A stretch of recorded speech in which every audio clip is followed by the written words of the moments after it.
All right. All right. 2 for 2. I like this. It's the return of NSYNC. Yes, but no. The 21st century diversion here. Yes. Yeah, so.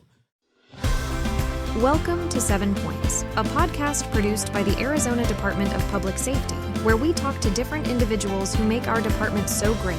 Whether a state trooper or civilian support staff, every employee has a unique story and path they took to get here.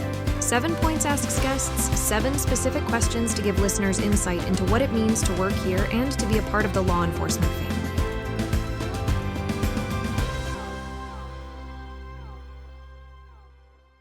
All right. So, first of all, this is a special edition, a bonus edition, if you will, of the 7 Points podcast. I'm Warren Trent with Sergeant Eric Andrews and Detective Sherod Harris. And, we just wanted to bring our listeners and our viewers a little bit of a bonus. So Sergeant Andrews, tell me about your life before there was DPS.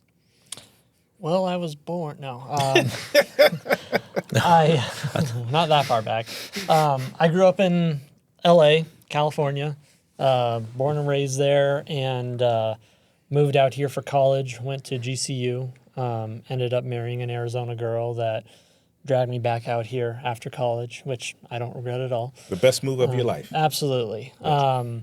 So before I actually worked here, I've done several jobs. My very first job was at my high school doing maintenance stuff. We were talking the other day about irrigation repair and stuff, and I can fix sprinklers and all that kind of stuff. It's come in very handy at home sometimes.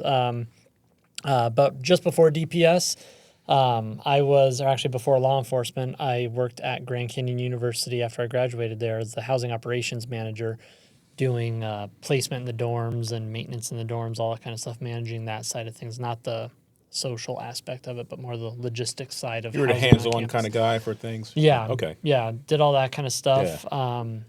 Decided I wanted to be an officer. I've always known I wanted to be an officer, but I actually got hired on first with Avondale, and I'm sure, as we've discussed in other episodes, when we got hired on, that was when we were applying for, 5, 10, 15 agencies at a time. Every agency, yeah. You did not just apply to one agency. Right. Very competitive. Yeah, we'd go to test, like now they have testings and there's, 20 people. When we went to our testings, it was 200-300 people Thousands at the time. and some. I went to a Tempe test. There was literally 1,100 people there. Yeah. 1,100? Yep, standing in line. And I was like, are you kidding me?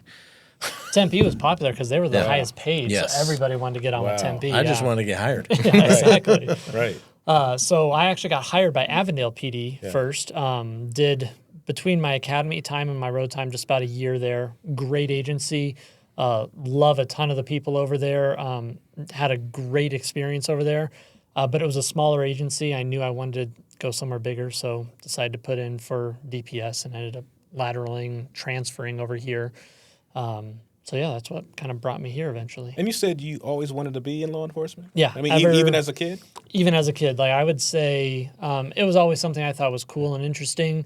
Yeah. So probably for as long as I can remember, law enforcement's always what I wanted to do. And then I went on a ride-along with LA County Sheriff when I was probably 13, a friend of my mom's. And we're sitting at a stoplight watching a guy run a red light, and he hopped over the over the curb, went off after him. I'm like, oh, this is for me, absolutely. Yeah. Let's do this every day, Right. Absolutely. So, Wow, Yeah. that's awesome. yeah, Sherod, you as well. I mean, you had a life long before DPS. Oh, yeah. Yeah, I actually got into this career a little bit later. This is a young man's game for sure.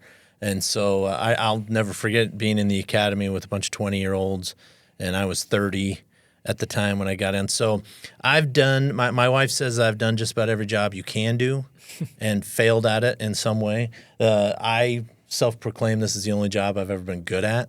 And maybe I'm not even that good at it. I don't know. Shoot. But so I actually grew up in Utah. I was born in a little town called West Valley City, Utah, which is ironically just west of Salt Lake City. Huh. Who would have known? Didn't know. So grew up there. It's not central LA, by any stretch of the imagination. But for Salt Lake, that's kind of the non-affluent, how would we describe it? Ghetto, I think, is the word that would be used by the kids and by me, let's face it, right? So never really thought seriously about being a police officer. And I wasn't a bad kid or anything. I just never, the thought never crossed my mind that I would become a police officer. In fact, some of my friends from high school are like, wait a minute, you're a cop?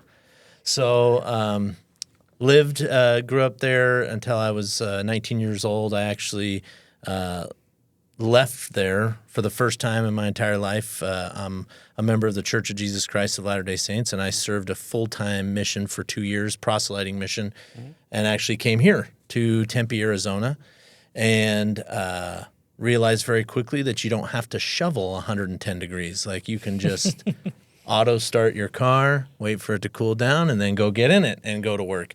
And so fell in love with that, and ironically fell in love with a girl who is from Tempe, and saying a similar story. She drugged me back here, of course. I have worked in the banking industry, the grocery industry. I've installed window blinds for a good portion. Probably my most infamous stint was I was a general manager for a Chick-fil-A restaurant for about six and a half years, right before I got hired by DPS. And like Eric said, a very interesting time to be testing to become a police officer. And I'm not the guy that you would probably pick out of a crowd and be like, oh, that guy should be a cop, and we're testing in a time where a lot of heroes that served our country, in the military were testing. And so it was very competitive, to say the least. Did you pick the profession, or did the profession pick you? Oh, 100% the profession picked me. Okay. And that's kind of, it sounds self-degrading to say I failed at everything, but I believe that I was just being led to where I needed to be. Mm-hmm. And several friends, one of which he's the assistant chief, Chandler PD right now, told me very young. He said, "Oh man, you should go out and be a police officer." And in my mind, I'm like, "That's a real career?" Mm-hmm. I'm like, "You get to drive fast, get in fights, just do crazy stuff all the time. There's no way that's a serious career." And that's kind of where I left it. And so as my life progressed, and as I went through different jobs, and there were different influences in my life, I'm like, no, policing is where I got to be. And so here I am. Well, and I even think for people our age, because we're very similar age, I went to the academy at 27, so I still felt like I was old, even though I really wasn't. Right. Our generation, policing was much more of a blue collar, like it wasn't a serious thing. I mean, I grew up in LA with the riots and everything else that was going on during then, and it wasn't something that most kids really, when you're little kids, you like playing cops and robbers, that kind of stuff. But it's kind of transitioned now that it's still, it's kind of a light blue. There's more of a white collar aspect to it now with the pension and the pay and all that kind of stuff. But it wasn't something that people our age really were like, oh yeah, I definitely want to be a police officer. I know I was the outlier for that, and it's not something that most people really ever thought of. So well, and I never considered myself an authoritarian kind of guy. Right. You know what I mean? And that's the way it was. Like in the 80s and 90s, like cops were rigid and, no emotion. And we were doing our job. And I feel like, and I know this is probably a little bit of a hot button topic, but I feel like I'm the maturation of that process of going, well, we're just humans that are trying to help other humans, right? Right. And I also understand the plight of people. You know what I mean? So to me, but once I matured enough to realize I don't have to be the authoritarian guy. You know what I mean? Yeah, there's certain things that like, hey, you make choices, there's going to be consequences. Right. That's the reality. And I'm here it's my job to hold you accountable for those things. And that's all fine and dandy. But there's also a place that we go a lot, which is, we can understand people. Mm-hmm. And we can be, and I'm having trouble finding the word, but we can use our own judgment out there. So, right. Well, I mean, you guys work in a profession that's risky but high reward simultaneously, and I guess to some extent, there's got to be very gratifying to both of you. Yeah. And I say this, so we're just kind of going on the question. We do this all the time, but why did I want to be a police officer? Well, money. It has to be about money, right? I needed a job that was going to be steady. Sure. It offers you a future because it has a pension and good health benefits. On top of that, I got to drive fast. I got to shoot a gun. 4 times a year I get to go shoot at the range, get my range time. I get the coolest training you can ever get. And to your point, it's very selfish, almost in a way, because you want to be the guy. You know what I mean? And it sounds, I don't think anybody's come on here and said it yet, but, I wanted to be the guy. I wanted to be the guy that, goes in and saves somebody. I wanted to be that person. But I think deep down inside, that's a motivation for everybody to come into this job. And that's why I said it when we talked to the director, which was our first episode. 99.9% of the people that get into this career got into it for the absolute right reason. I want to help people. And I thoroughly believe that this is one of the only careers where the most noble of people end up. Now, does it always stay that way? Right. That's up to how you want to interpret that. But Right. It's very unique in that way. See, for me, for one to be a police officer, like I said, I'd always wanted to do it. For me, I've always been sort of an adrenaline junkie, which I think is a common thread among law enforcement and probably fire as well. Right. I had never wanted to sit in a desk, under fluorescent lights all day, which is funny because that's in my current role. That's what I do here. Right. But I had always wanted to do the driving fast. My favorite days are track days when we get to do driver training. We do pursuit training. And when I worked over in Highway Patrol Division, we were testing out new cars, and I got to test some of them on the track. And those are my favorite days. And I love those adrenaline days. And that's, we always say, every traffic stop is different. If you're going out on traffic stops, so just a standard speed stop, whatever, and your heart rate isn't just a little bit elevated, then you've gotten too comfortable and you've gotten complacent. You need to have that little bit of heightened sense of, okay, let's approach this cautiously. Let's approach it like we should and not be complacent. So that's what I always wanted to do. That being said, I don't think I ever thought about the financial aspect as far as, having a pension. Right. Now that I'm here, I go, oh my gosh, I'm so lucky to have a job that I know has a pension. Yep. I've still got deferred comp. I'm going to be making better money retired than I am even working right now. So that's a huge part of it. But the helping people thing, again, I don't necessarily think I thought of until I actually got here into the academy. I went, oh yeah, I really am. I am going to be helping people, even if it's just on their worst day. They got in a car wreck or they destroyed their brand new car. Even if it wasn't their fault, I'm still helping them out. I'm still doing something. Sure. Versus even those crazy things that we go on that we literally do get to save a life. It brings that satisfaction to you that, again, you might not necessarily think of beforehand, but then once you actually get into it, you're like, oh man, this is the greatest job ever, hands down. Right. Well, speaking of jobs, so why don't you tell our viewers and our listeners what it is that Sergeant Eric Andrews does now for DPS, and tell us a little bit about what your previous roles, some of your favorite previous roles at DPS were. So I have been very fortunate, we've talked about it in several episodes. We've both been very fortunate in our careers here, and I've gotten to experience a lot of stuff. First started out Metro Central, Graves, working the ditch, I-17. Loved that. We had the 101, the 17, the 10, all over the place.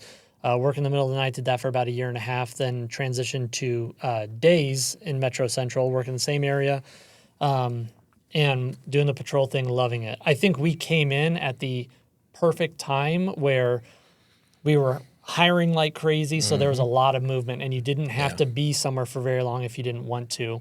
I was fortunate. My sergeant on day shift, Gentry Burton, had said, hey, you write really well. I excelled in college and done well with that, and he could see it in my report writing. He said, hey, you write really well. I think you should go be a detective in the Special Investigations Unit doing officer-involved shootings, that kind of stuff, and public corruption cases. I said, no, I don't want to do the detective thing. I like working the road. He kept kind of pushing at me like, hey, you should go test. finally, I think more just to shut him up, I was like, fine, I'll go test. So I went and tested, ended up getting number 1, went over to SIU.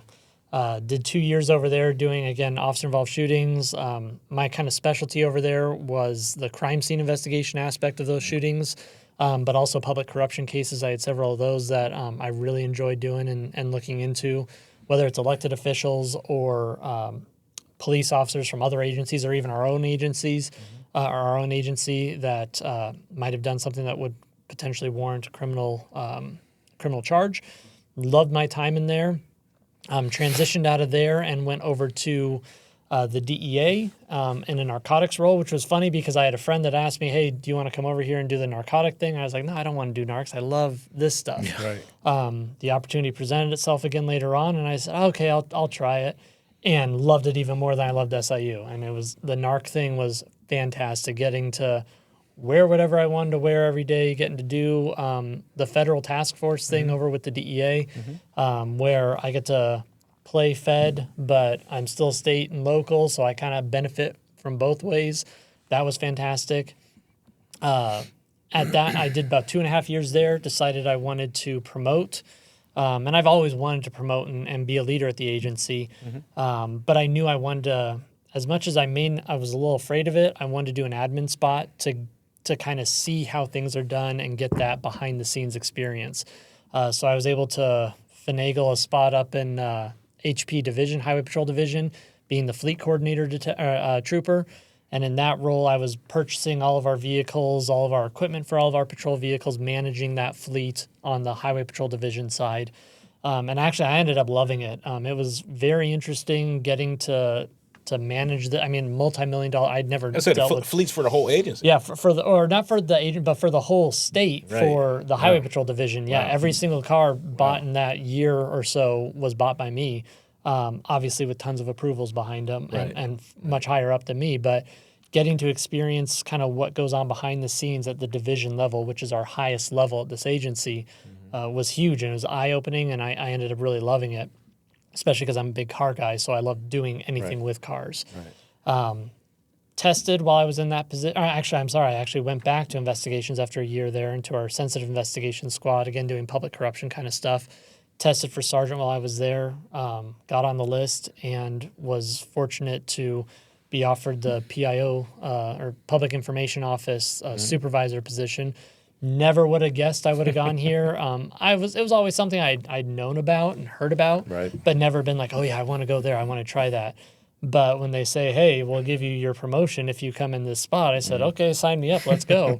So I've been here I've been here for a little over a year now. And again, it's been eye-opening working with command staff and really command staff in all divisions of the agency. Seeing even more behind the scenes, but getting to be in charge of, in this role, I'm over social media, press releases, any media interactions with the agency. I'll come through our office. I've got 2 PIOs and a social media coordinator, or publication support specialist, as we call her, that report to me that anything on social media I've approved, any press releases I've probably written or approved, or I've been a part of, any communication with the governor's office, with any media outlets, that's all through our office. And again, it's not something I necessarily wanted to do, but it has been a lot of fun and an eye-opening experience for sure. So I don't regret it at all, and who knows what's going to happen next. So. Well, I'll tell you, one of the reasons what was drawn to me, why I brought you on board, was your due diligence. Now, your energy that you bring, your passion that you bring, and I think that's been very reflective of the work that you've done. I mean, we're getting media inquiries from across the state and across the country. Sometimes even the world, yeah. Exactly. Yeah. Well, thank you. Yeah, absolutely. So, Sherod, what is it that you do? I get you as some detail. I'm sure you can't go into. It's a secret. Sherrod's secret squirrel. Yeah, something like that. Not really, but I mean, kind of. I just want to say though, you should have a podcast. For DPS. That's a great idea. Oh man, just saying. Awesome. Just a suggestion. Awesome. I don't want to be the creator. I'm just saying it'd be a great idea. So, what I do now is, and I'll just say it plainly, it's dignitary protection. So there's a lot of moving parts in that. I love it, but it is very busy. That is what it is. But the stuff I've done at this department, again, I'll agree with Eric wholeheartedly. I feel like I've been the luckiest guy career-wise ever, and I've found myself in some of what I would consider the most elite units in the department. Besides K-9 and SWAT team, I can't think of any other unit that I'm like, man, I got to get on that, and that people are just dying to get on. I started out on a graveyard squad at our capital district, which they used to have a graveyard squad. They don't any longer. I ruined it. I just did too good. They didn't want anybody to have to go and fill my shoes. So That's what I'd heard, yeah. We'll just get rid of it. No, not so. But at any rate, but had a great time down there. It's not the highway work that most guys get thrown into right out the gate. So I think I took one collision in my first year. Yeah, which is a far cry from what I've done since. But I had a lot of opportunity to work closely with Phoenix PD down there and to do a lot of criminal investigations from vandalism to assaults and different aspects of policing that sometimes I feel like get missed in highway patrol just because it's not as frequent. And a lot of times our municipal agencies will take those cases and things like that. At least when we were first on the road, they were. I then went to our Metro East District, which, of course, is basically, at the time, it was everything east of the I-17, I-10 split there in Phoenix, here in the valley. So the US 60, that both 202s, the 101 through that stretch, a huge district at the time. I worked graveyards there Saturday through Tuesday, which was just the best ever. If I was one day younger, I'd probably head back there and just go back to that because you don't realize it at the time when you're there, but I mean, that's where it's at. I mean, that's policing at its best, and you're just out there having fun. And for a graveyard squad, the greatest part about graveyard is, when you're out there, you feel like it's your city. Mm-hmm. You feel like it's you and your 6 buddies out there just, doing what we got to do. It's a Wild West out there, and, we're going to do it, and we know how to do it. And when in reality, you have no idea what you're doing. But, you're just out there going, and it's full speed the whole time. So I'll never trade those experiences for anything. I did a short stint on a day shift. Also, at the time it was Metro South, which was a split off from Metro East, so a portion that I'd always worked. Just under a year there. I enjoyed it for what it was, but as far as like the work, it was taking wrecks and writing citations, not really my cup of tea. Mm-hmm. I mean, it's all part of the job. It's got to be done. Right. But not exactly what motivated me to be a state trooper, that's for sure. So I tested multiple different places and ended up also going to our Special Investigations Unit. How much longer after you? I think it was like a year and a half, maybe? Yeah, I think I'd been there about a year when you came over. Yeah. Ended up at Special Investigations, which really cut my teeth pretty quickly in the detective role. Enjoyed my time there. The pace was a lot different, so I ended up going to a unit that kind of was, how do I say it, a catch-all, like a general investigation style, which was called CTU, so Criminal Targeting Unit. Okay.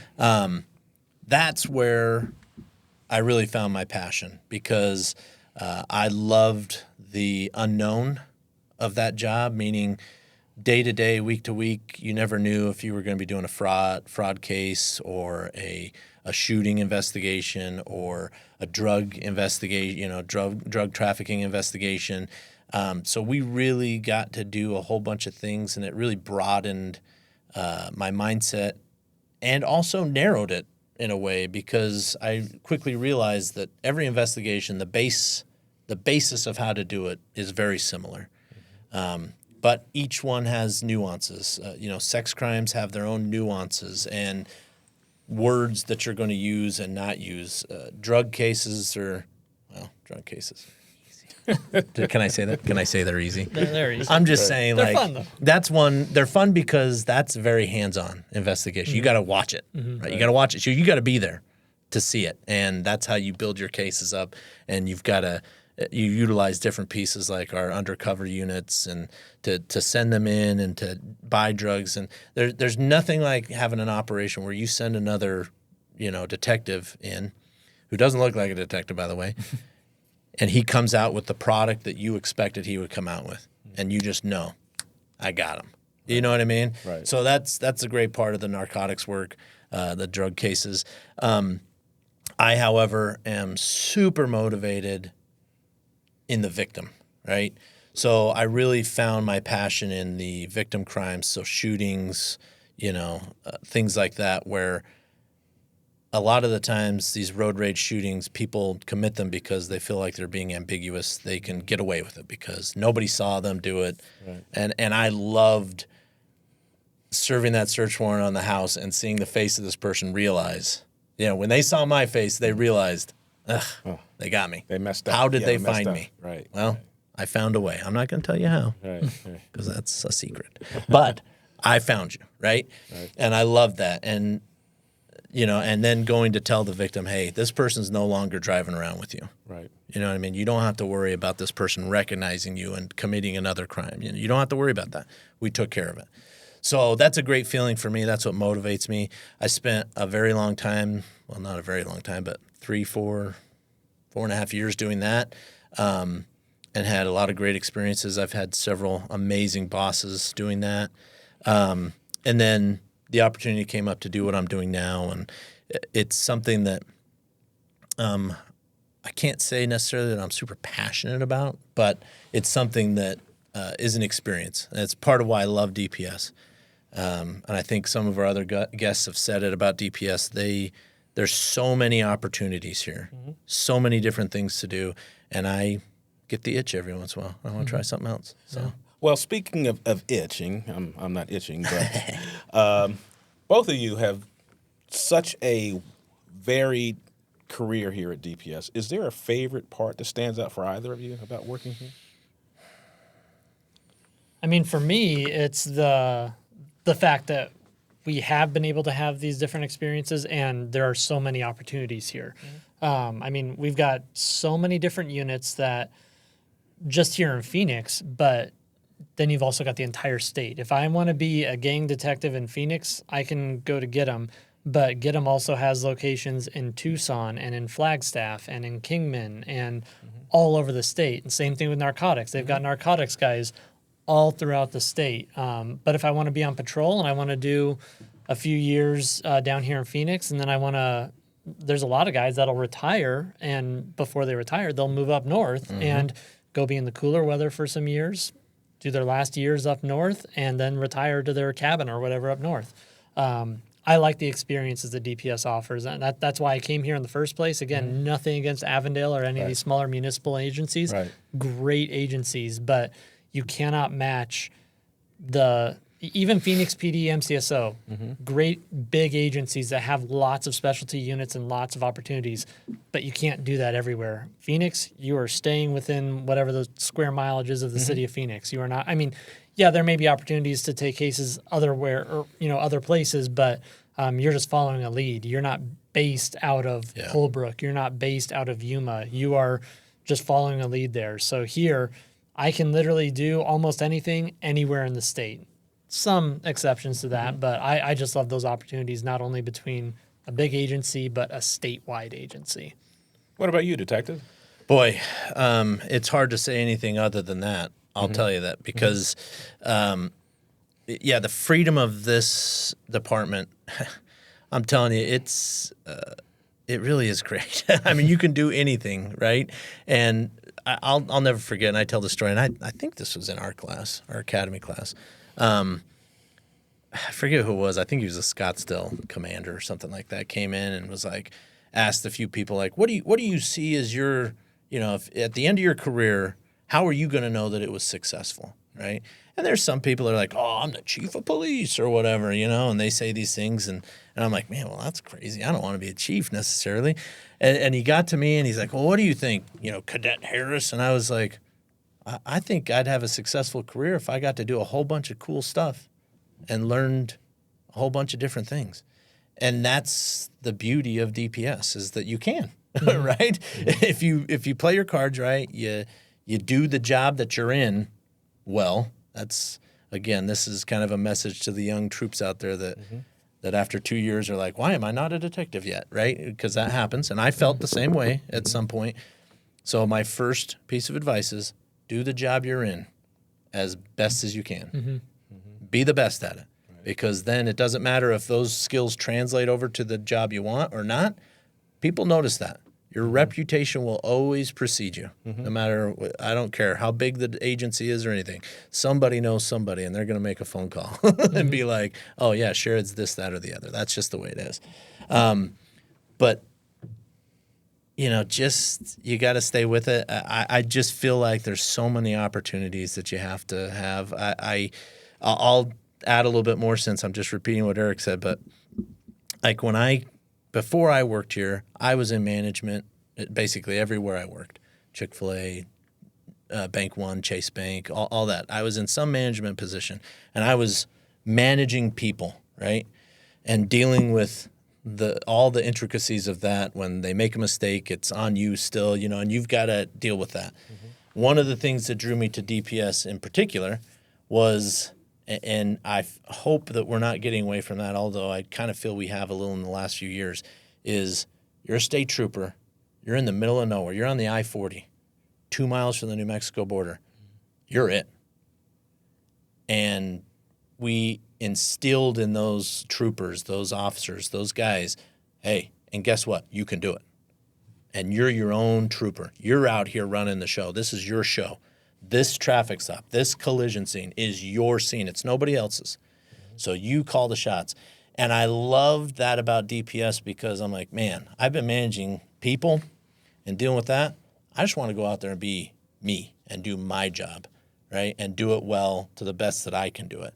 And so I've always loved that, besides the smoky and, the uniform and looking sharp and all that, which I think we're the best looking agency in the state, just me personally. Some will argue that. That's fine.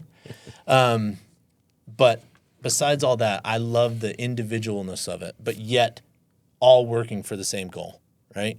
So it's just kind of a cool process here at DPS, I think. I mean, I think at my time at Avondale, you start your day in the briefing room, and your sergeant's always out there roaming around, and Avondale being a pretty small town, small area that you're working, your sergeant's checking in with you regularly, and that's great. There's nothing wrong with that at all. But then I come over here to DPS, and we don't do briefings in the morning. Right. I might see my sergeant that day, maybe at lunch, but he's not going to bother me for anything unless something big is going on. It's up to you to lead your day, whether you're in Phoenix Metro with lots of stuff going on or you're out in the boonies somewhere. It is on you. You are it, and you have that freedom to do what you want to do. Nobody's going to be breathing down your neck, but 100% what you said, your reputation will follow you. Especially here, I have seen your reputation is all you have here. Just your reputation, and with that, your integrity. That's all you have. If you sacrifice your integrity or your reputation, that will follow you just as much as having a very good reputation will follow you. So you cannot do those things and expect that it's not going to come back sometime later. So, well, Sherod, you mentioned very briefly, and I want to follow up on that. You talked about you guys being in the academy together. Talk about your camaraderie then versus what it is now, and I've always hated this game. Yeah. No, I'm just kidding. I could tell. I mean, you guys just don't get along at all. No, to be honest, and I know this reaction. This has come up.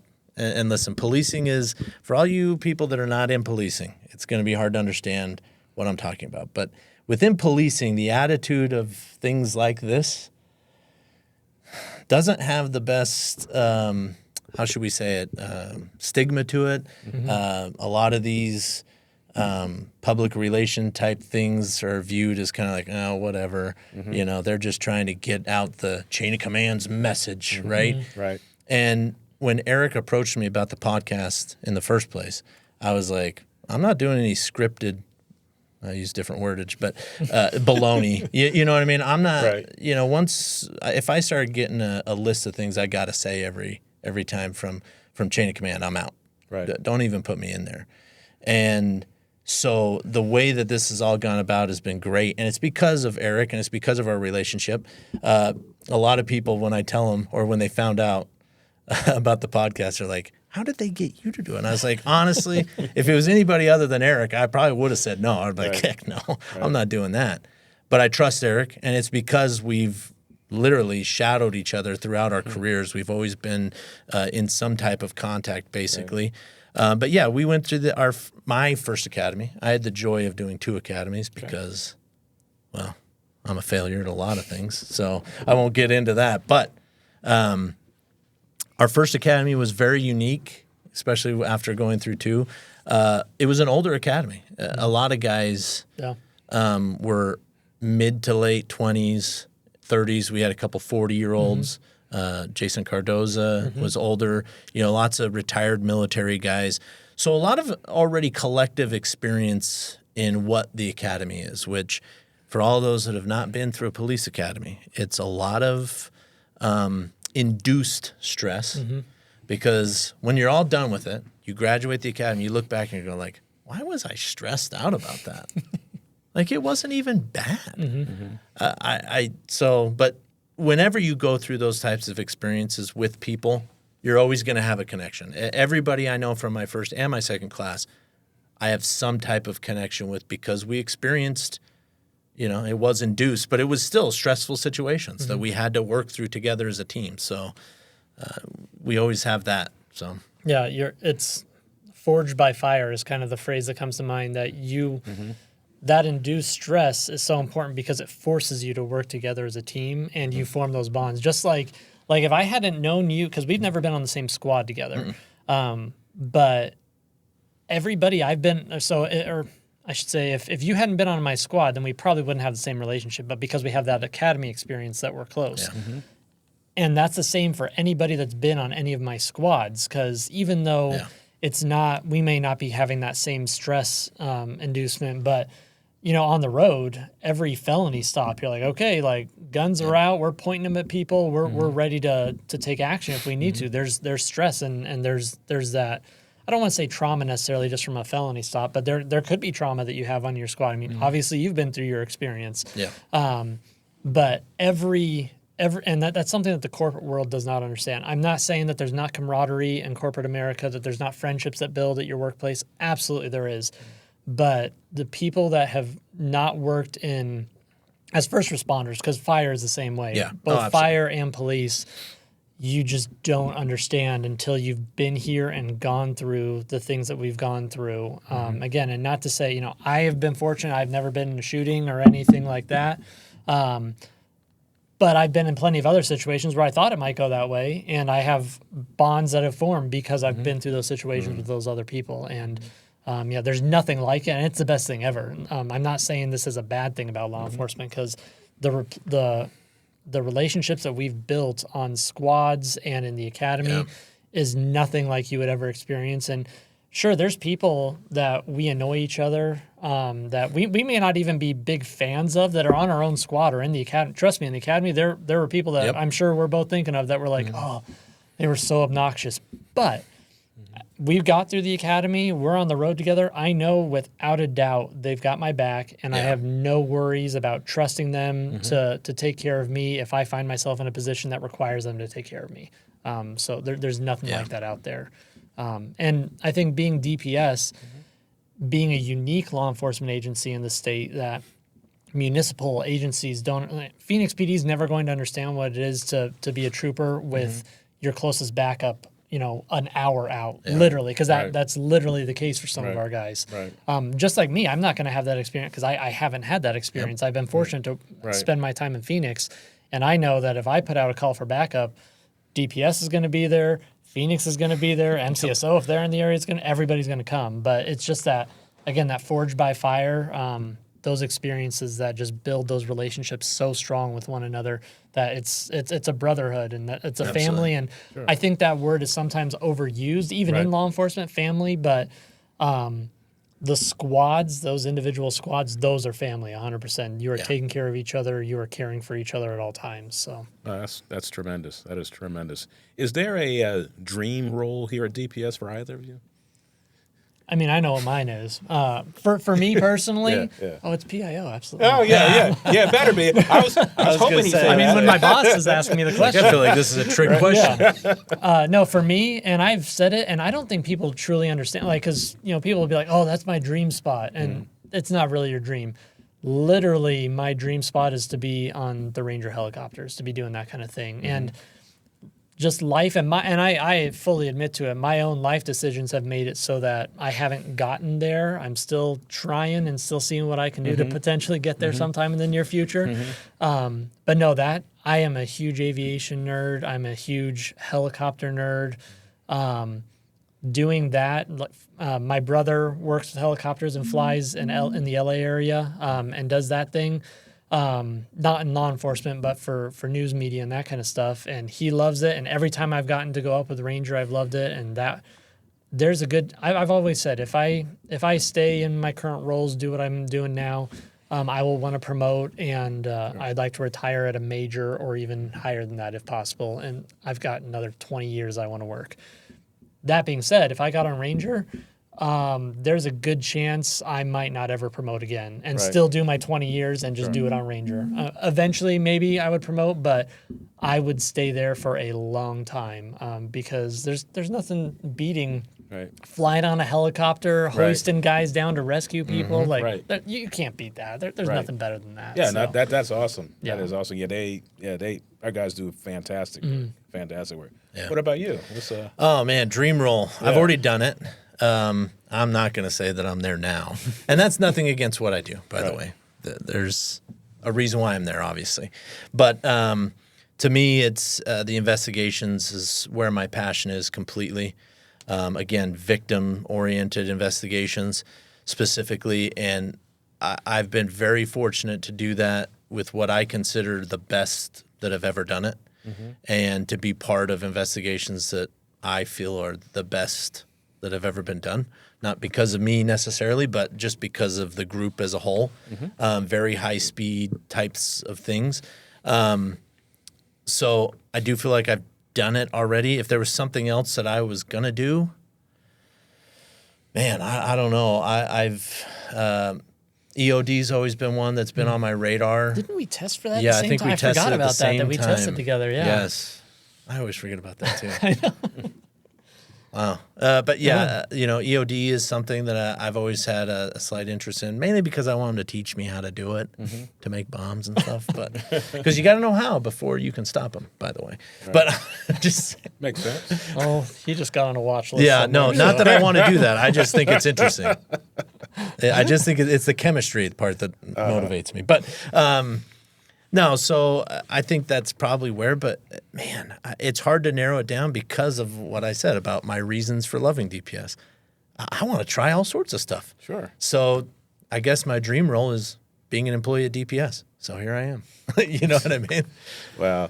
Well, both of you gentlemen have had a just outstanding career so far, but, I emphasize but, there has to have been something that was a little embarrassing or a little funny through your careers, and we want to hear something that kind of stands out in your memory there. And Detective, I'll have you go first. Boy, you put me right on the spot. Oh, 'cause absolutely. I have not thought about this at all. Ironically, we asked people, but I'm like, well, what story would I even tell?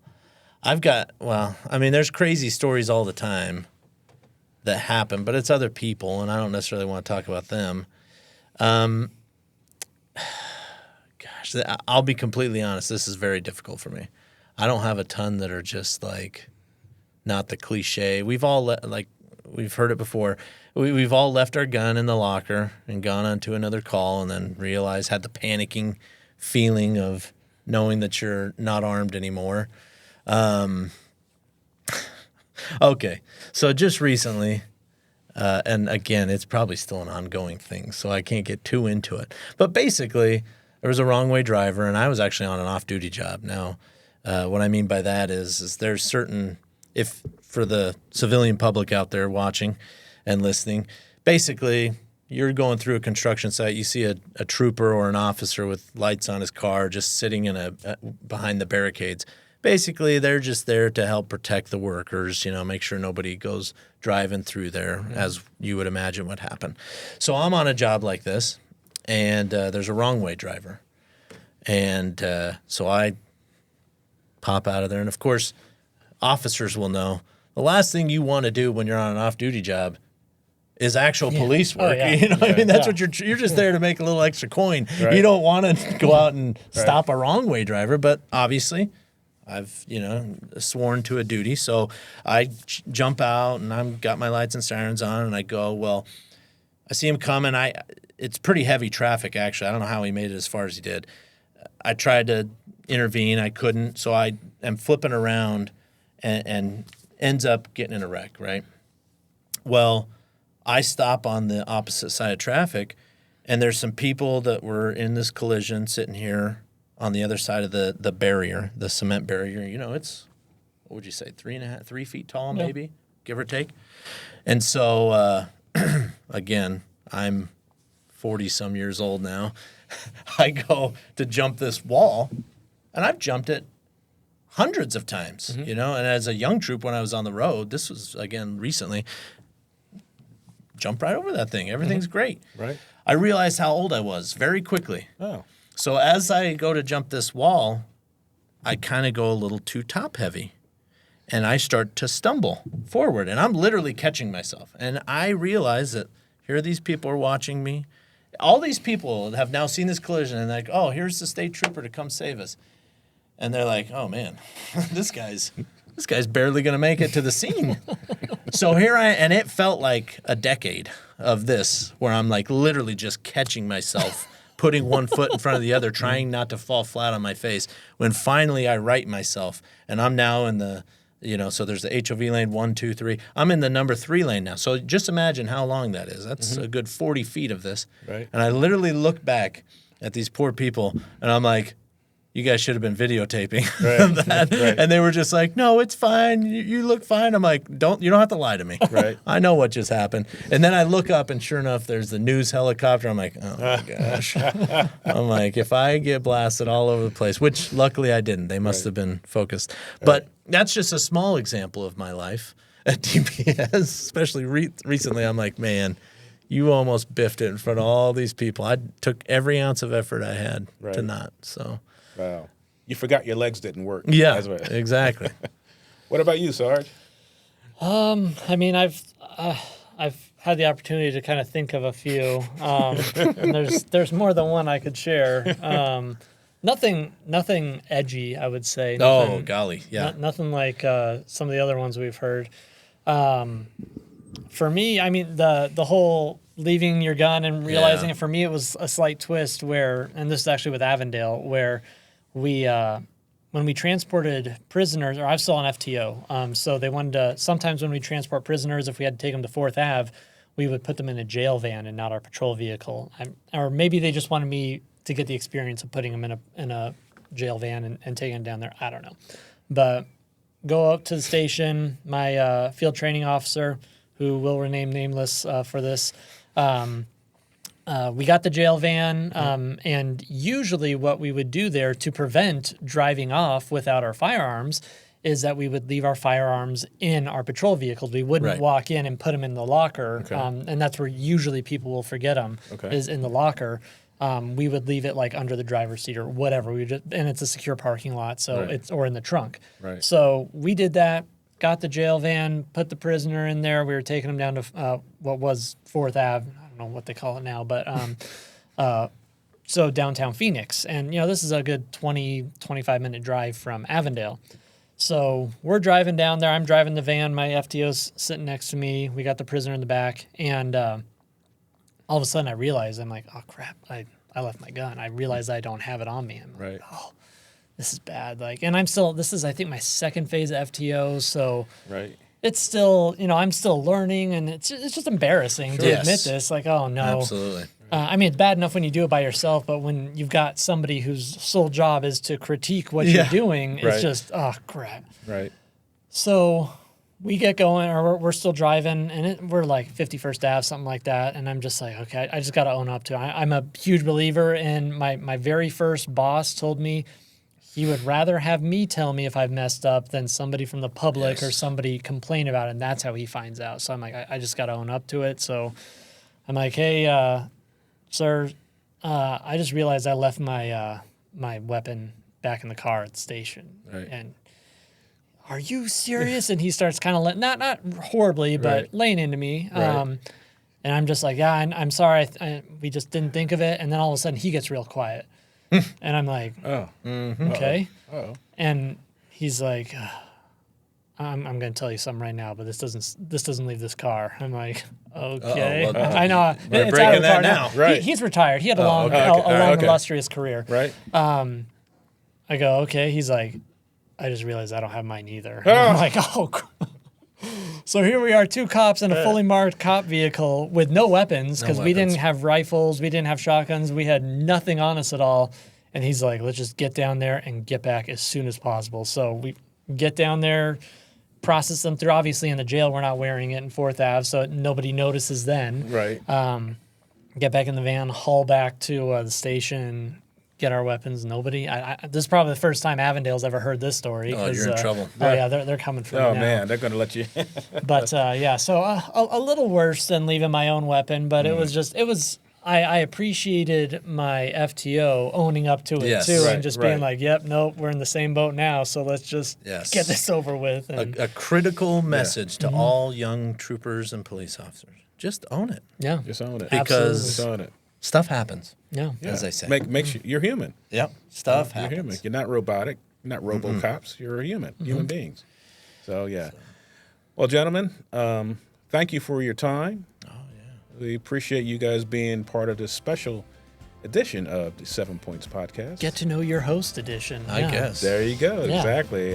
So yeah, Warren Trent here with Sergeant Eric Andrews, Detective Sherod Harris, and we'll see you next episode. Have a good one.